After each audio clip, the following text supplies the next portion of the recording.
दोस्तों, आज की उर्दू डिक्शनरी के लिए मैंने लफ्ज ज़वाल लिया है।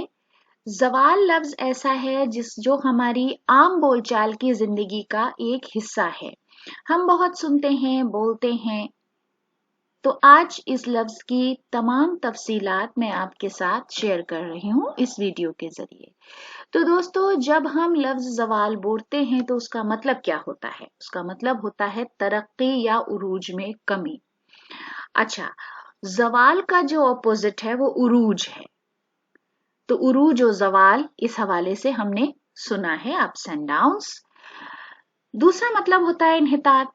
तीसरा, हम जो फ्रेज सुनते हैं कि ज़वाल का वक्त हो रहा है। तो दोस्तों, ज़वाल का वक्त क्या होता है?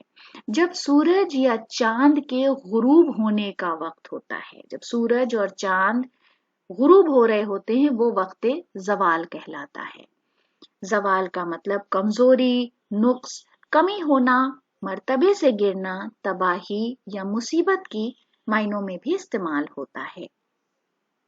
इंग्लिश में हम उसे decline, decay, fall, harm, loss, injury, misery या फेलियर के मायनों में भी इस्तेमाल करते हैं।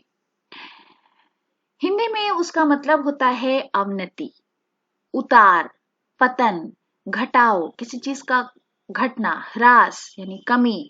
उन्नति का ऑपोजिट होता है, उन्नति लफ्ज का उल्टा होता है। सूरज या चांद के अस्त होने का समय, पद और गरिमा से गिर जाना, आफत, समस्या, जंजाल या झंझट। तो लफ्ज ज़वाल अपने अंदर इतने मायने और मतलब समेटे हुए हैं। तो दोस्तों, मेरे पास विकास शर्मा राज की एक खूबसूरत गजल है। पूरी गजल तो नहीं यहाँ पर मौका है, लेकिन उसमें लफ्ज उरूज और ज़वाल बड़ी खूबसूरती से इस्तेमाल हुआ है। मैंने वो शेर आपके लिए चुना है। शेर कुछ इस तरह है। मेरी उरूज की लिखी थी दास्तां जिसमें, मेरी उरूज की लिखी थी दास्तां जिसमें, मेरे ज़वाल का किस्सा भी उस किताब में था। तो दोस्तों, आज के वीडियो के लिए ये हमारी पेशकश थी।